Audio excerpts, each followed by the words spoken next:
Oi, oi, Pampam! Vamos entrar agora na nossa quinta aula de álgebra do ano e o nosso assunto hoje vai ser sequências, progressão aritmética e progressão geométrica. Primeiro a gente vai falar sobre sequências. Mas o que é uma sequência? Uma sequência nada mais é do que um conjunto de números que estão numa ordem certa, ou seja, a gente não pode mexer a ordem dos números dentro de uma sequência. Mas não necessariamente ela vai ser uma sequência crescente ou decrescente, não tem uma regra exata. Um tipo de sequência que a gente poderia encontrar é uma sequência totalmente aleatória. Existe uma loja, por exemplo, uma loja A, que resolveu contar quantos clientes entram na sua loja ao longo de 5 dias. Então a gente vai ter que no primeiro dia entraram 10 clientes, no segundo dia entraram 12, no terceiro entraram 9, no quarto entraram 5 e no quinto e último dia entraram 8 clientes. Vocês concordam comigo que é totalmente aleatório? A gente não tem uma sequência necessariamente crescente ou decrescente, mas a gente não pode alterar a ordem dos números, porque esse daqui equivale ao primeiro dia, esse é o segundo dia, esse é o terceiro dia, esse é o quarto dia e esse é o quinto dia. E a gente tem um jeito meio que padrão de indicar na sequência qual é o lugar de cada termo. E como que é esse jeito? A gente poderia, por exemplo, chamar o 10 de A1, porque ele é o nosso primeiro termo. Então, a gente indica com um aqui do lado. O 12 seria, seguindo a mesma lógica, o nosso A2. O 9 seria o nosso A3. E por assim vai. Uma propriedade que serve para todas as sequências, independentemente se ela é finita ou infinita, é que vai existir o termo A1. E esse vai ser necessariamente o nosso primeiro termo. A nossa segunda propriedade diz que todo termo vai ter um sucessor, ou seja, um número que vem depois dele. E como que a gente indica? Bom, eu vou colocar um n aqui e um n mais 1. Mas o que significa esse n e o n mais 1? Vocês percebem que está exatamente no mesmo lugar do 1? E que o A1 é o nosso primeiro termo e o nosso A2 é o nosso segundo termo? O número que vem abaixo do A, do lado direito, indica qual é a posição desse número na nossa sequência. O AN é simplesmente um número que a gente ainda não sabe qual é o local dele na nossa sequência, mas a gente sabe necessariamente que ele vai ser sucedido de um número que é o AN mais 1. Então, se fosse AN A4, aqui seria A4 mais 1, A5. Isso serve para todas as sequências que são infinitas. Se a nossa sequência for finita, a gente fala que todos os números têm um sucessor, menos o último número da nossa sequência. Seguindo a mesma lógica, todos os números têm o número que antecede, menos o A1. O A1 não tem nenhum número, que seria o AN menos 1. Não existe um A0. Esse conceito de sequência aleatória é mais importante para a gente entender o que é uma sequência, a definição e as suas propriedades. Mas geralmente a gente vai encontrar sequências que a gente pode resolver por duas maneiras. A primeira é o método do termo geral. Nesse caso, o exercício vai dar uma lei para a gente que a gente vai ter que obedecer para achar os termos da nossa sequência. Por exemplo, o exercício poderia falar que existe uma sequência em que seus termos são apresentados por uma lei que é AN igual a 3n mais 1.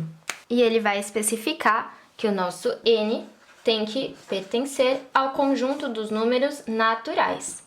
Ou seja, ele não pode ser 0 ou abaixo de 0 e ele não pode ter casa decimal, ele tem que ser um número inteiro e positivo. Sabendo disso, dessa lei, a gente consegue encontrar qualquer termo. Essa seria uma sequência infinita, porque ele não falou pra gente que tem um último termo. Se a gente quisesse encontrar, por exemplo, o primeiro termo, a gente teria que substituir o n por 1, que é a posição que a gente quer. Então, ficaria A1 é igual a 3 vezes o 1 mais 1. Dessa forma, a gente tem que A1 é igual a 3 vezes 1, 3 mais 1, 4.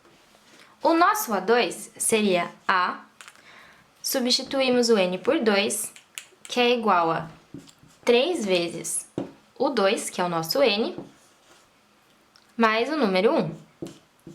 E aqui a gente teria que o A2 é igual a 6 mais 1. que é 7. E assim por diante, a gente poderia achar todos os termos da nossa sequência a partir dessa lei aqui. Em alguns momentos, pode ser que a gente se depare com uma situação um pouquinho diferente, só que parecida até.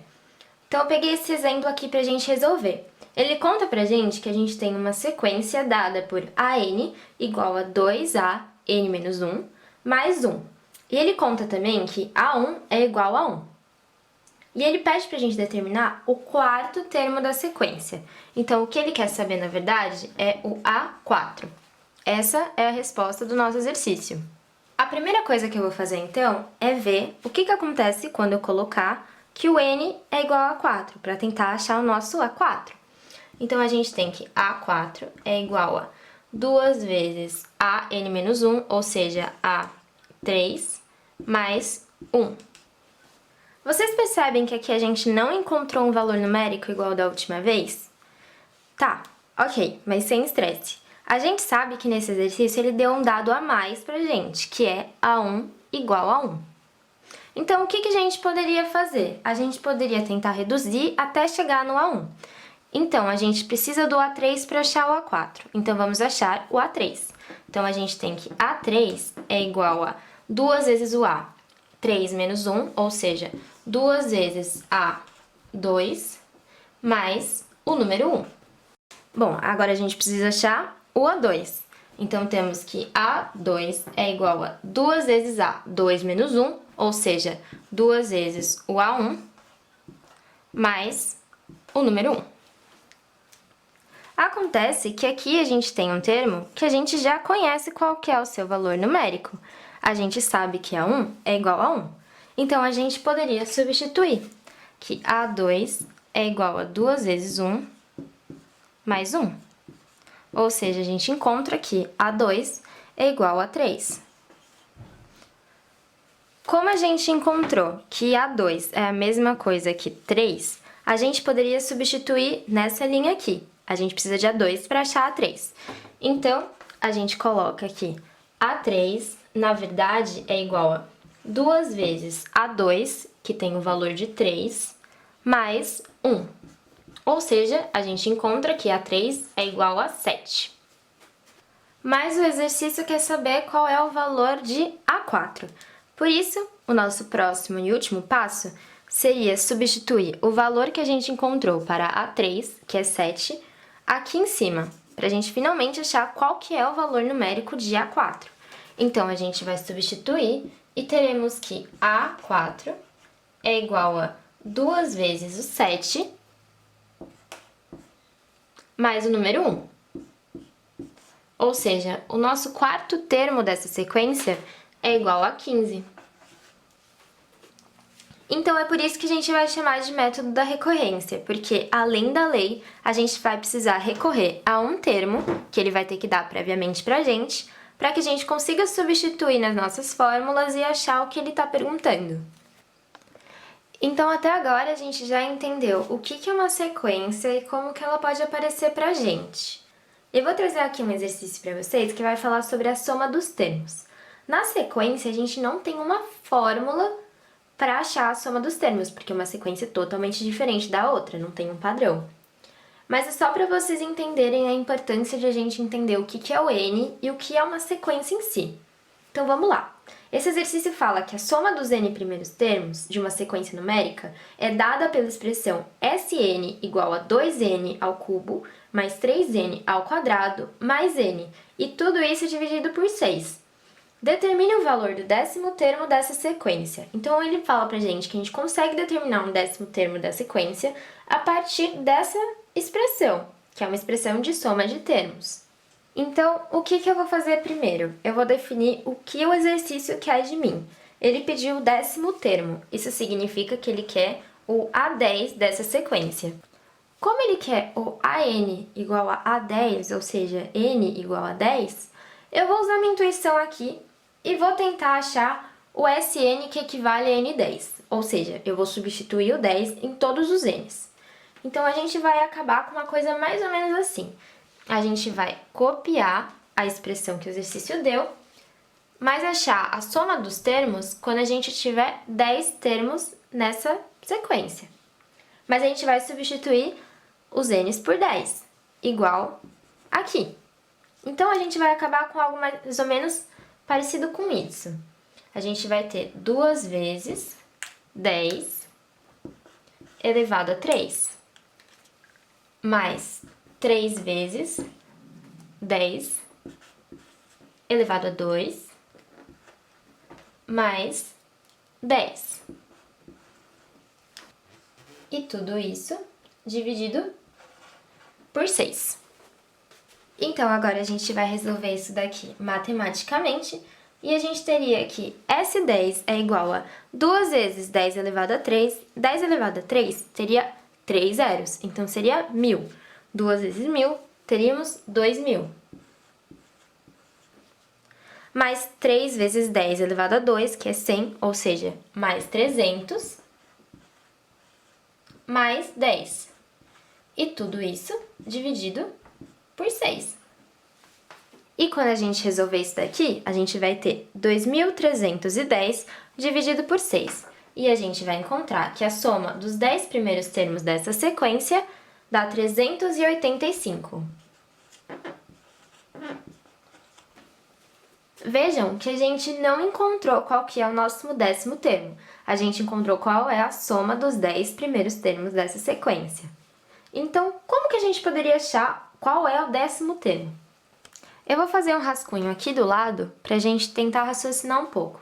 Vocês concordam comigo que se a gente tiver S10 numa sequência que é A, B, C, D, E, F, G, H, I, enfim, a gente teria que S10 é igual a mais B, mais C, mais D, mais E, mais F, mais G, mais H, mais I, mais J.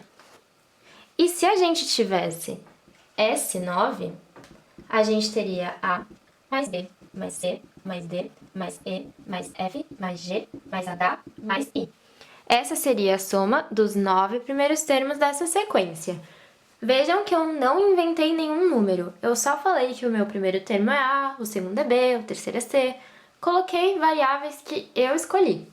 A diferença do S10 para o S9 é que no S10 a gente soma o 10º termo, afinal o S9 é a soma só dos primeiros 9 termos. Então, a gente não somou o nosso 10º termo, que seria o J. Então, eu poderia, por exemplo, fazer uma subtração.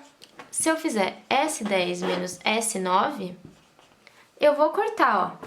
Se eu colocar menos, todos vão mudar de sinal. Então, eu posso cortar A, B, B, C, C, D, D, E, E, F, F, G, G, H, H, I, I. E só sobrou o 10º termo. Então, a partir do nosso raciocínio aqui na direita, a gente pode inferir que S10 menos S9 é a mesma coisa que o 10º termo da nossa sequência, o A10. Tudo bem? Que aqui seria o nosso J. Então, o nosso próximo passo seria calcular qual que é o S9. Então, a gente precisa copiar a nossa fórmula dada no enunciado, substituindo o N dessa vez por 9 e não por 10. Então, a gente tem que S9 é igual a 2 vezes 9 ao cubo mais 3 vezes 9 ao quadrado mais 9. E tudo isso dividido por 6. Quando a gente fizer essa conta, a gente vai encontrar que 9 é igual a 285. Agora, a gente já tem o S10, a gente já tem o S9, e a gente pode substituir aqui para encontrar a resposta do nosso exercício, que é A10. Então, a gente tem S10, que é 385, menos o nosso S9, que é 285. Então, o nosso A10, na verdade, é 100.